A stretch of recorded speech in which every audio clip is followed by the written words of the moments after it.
sem dobivala, kadar sem brezpolna.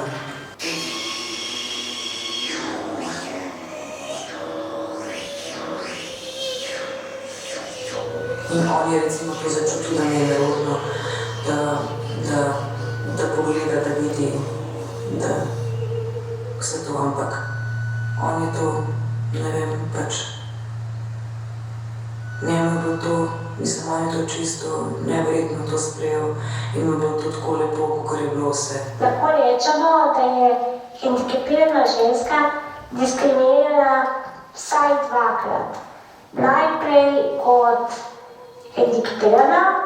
saj jo pogosto obravnavajo ne skozi psihološko-medicinski diskurs kot invalidko ali kot nesposobno, torej potrebno pomoči, na poseben način pa je diskriminirana tudi kot ženska,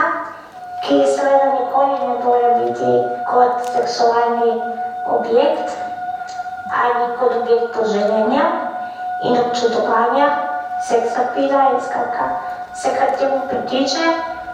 temveč je prej objekt radovednega opazovanja, muljenja, šoka, čudenja, zgražanja ali celo vnusa kot nek eksces, ki povzroča nelagodje, zadrego, strah, odpor in tudi spregledanje.